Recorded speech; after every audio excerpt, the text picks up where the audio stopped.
for your greater Philadelphia area. In sports, last night the Tampa Bay Lightning won the Stanley Cup in 6 games. Tonight, Stephen Curry and LeBron James go at it again as the Warriors look to close the series in Cleveland. In politics, Donald Trump has announced his presidency for the United States of Excuse me, but we're receiving breaking news from the Japanese coast. A magnitude 10 earthquake has been measured off the coast near Tokyo.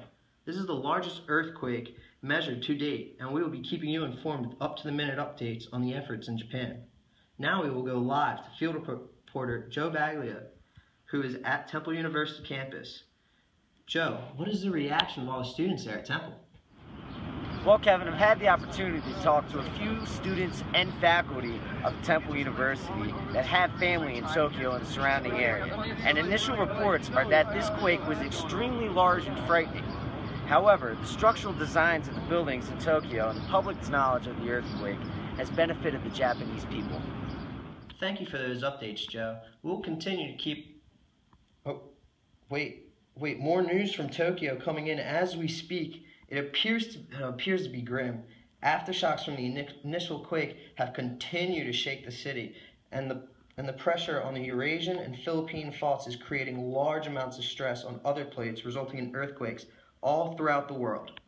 In addition, we are receiving horrifying news that a 44-meter tsunami, which is about 144 feet high, has hit the coast off of Tokyo and wiped out the entire city. I repeat, Tokyo is completely underwater.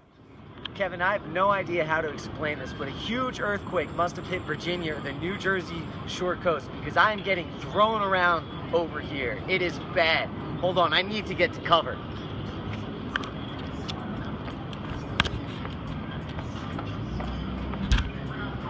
From what I can see, the structural damage in the bell tower is absolutely terrible. It has been completely just thrown down and destroyed completely. I have not been able to get a hold of any sources in Center City, but my best guess is that most of Old City and Colonial City is completely in ruins. Joe, did you just say that Philadelphia is in ruins? Kevin, I am now getting information that Colonial Philadelphia was not prepared for this large catastrophe at all. Both the Ben Franklin and Betsy Ross House are completely destroyed, as well as the likes of City Hall and Independence Hall.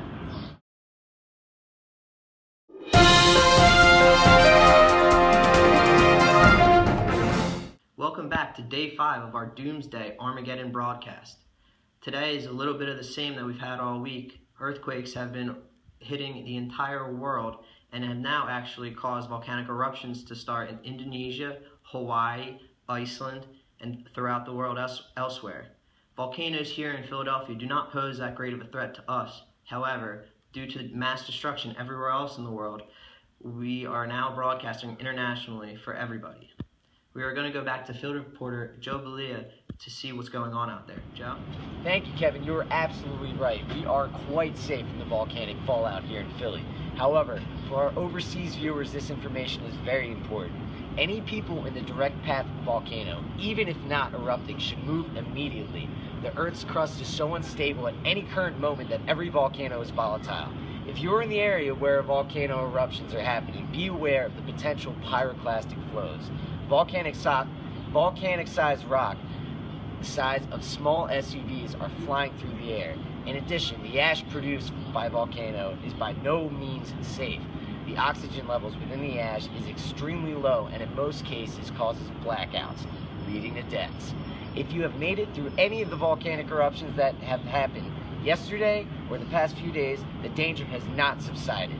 The threat of lahars, which is pyroclastic material and ash being displaced like a mud flow, can occur. The avalanche of the volcanic material will destroy everything in its path, and trying to swim with the current will cause immediate death. So the only solution is to find higher ground immediately. Lastly, Kevin, the temperature throughout the globe has risen dramatically due to the volcanic eruptions. It is almost unbearable out here now. Thank you, Joe. We'll have to send you some coolers out there to keep you cool and keep us updated on all of the natural disaster news out there. For those watching and keeping score, the updated score is Mother Nature 3, Human Civilization 0.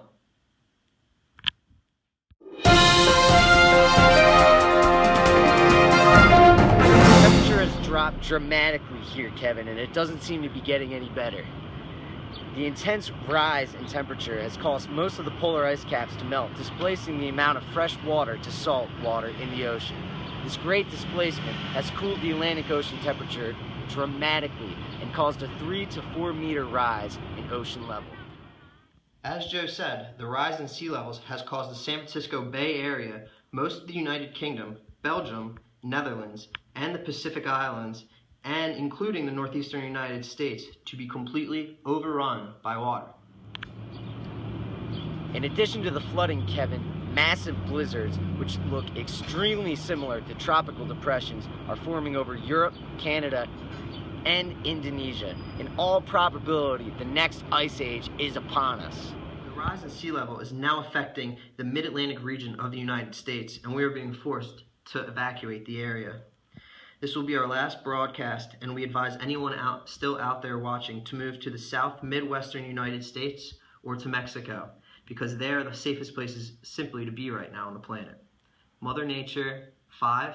Civilization, nothing. Lastly, we are not out of the woods yet, because any natural increase in oceanic or surface temperatures will cause tropical depressions to form in the Gulf, and we will be directly in the warpath of those tropical depressions and or tornadoes. From Philadelphia, this is Kevin Guest signing off, and may God have mercy on anyone's soul that's still out there.